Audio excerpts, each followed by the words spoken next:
Assalamualaikum warahmatullahi wabarakatuh. Perkenalkan, nama saya Tia Triana.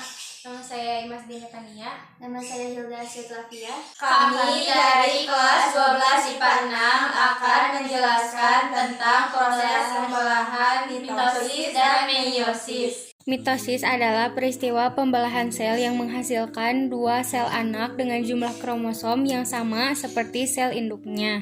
Dalam pembelahan mitosis terbagi menjadi 4 fase. Fase pertama adalah profase. Pada awal profase, sentrosom mengalami replikasi sehingga menghasilkan 2 sentrosom. Kemudian setiap sentrosom akan bergerak ke kutub-kutub inti sel yang letaknya berlawanan. Di akhir tahap profase, nukleus dan membran inti sel mulai menghilang. Selain itu, sentrosom telah sampai di kutubnya masing-masing. Tahap yang kedua adalah metafase. Pada tahap ini, nukleus dan membran inti sel sudah tidak terlihat.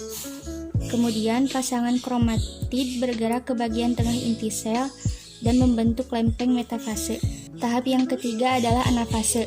Pada tahap anafase ditandai dengan pemisahan kromatid dari bagian sentromer yang kemudian membentuk kromosom baru.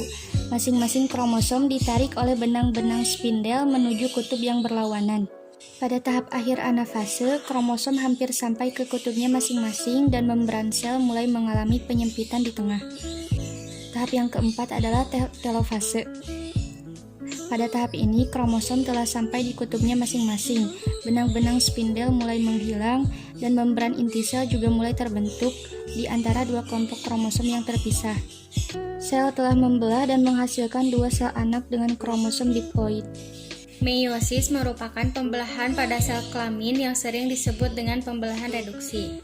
Dalam jenis pembelahan ini terdapat 2 tahap pembelahan, yaitu meiosis 1 dan meiosis 2. Dalam meiosis 1 dimulai dengan proses profase 1, metafase 1, anafase 1, dan telofase 1. Profase 1, proses yang terjadi dapat dibedakan menjadi subtahap, yaitu leptonen atau kromatik berubah menjadi kromosom, zigoten atau sentriol bergerak ke kutub yang berlawanan, kromosom homolog berpasangan.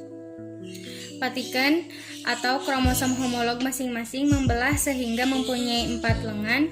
Diploiden atau kromosom homolog agak terpisah, dan diakinesis atau sentriol berada di kutub yang berlawanan, terbentuk benang gelondong, membran inti, dan nukleus lenyap. Metafase 1, kromatid berjejer secara berpasangan pada bidang ekuator. Anafase 1, masing-masing kromosom homolog bergerak ke kutub yang berlawanan. Untuk telofase 1, pada tahap ini membran inti dan nukleus kembali terbentuk, namun benang spindel lenyap. Membran sel mulai terbentuk sehingga sitoplasma telah terbelah menjadi 2 atau sitokinesis, membentuk 2 sel anakan yang mempunyai separuh kromosom induk. Pada tahap pembelahan meiosis 2, tahapan ini mengalami profase, metafase, anafase, dan telofase. Untuk profase 2, membran inti dan nukleus lenyap di tahap ini, sedangkan sentriol mulai bergerak ke kutub yang berlawanan, lalu sentromer terikat pada benang-benang gelondong. Pada metafase 2, kromatid berjejer di bidang ekuator.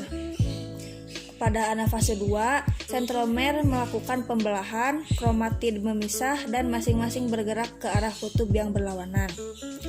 Dan pada telofase 2, membran inti dan nukleus mulai terbentuk kembali.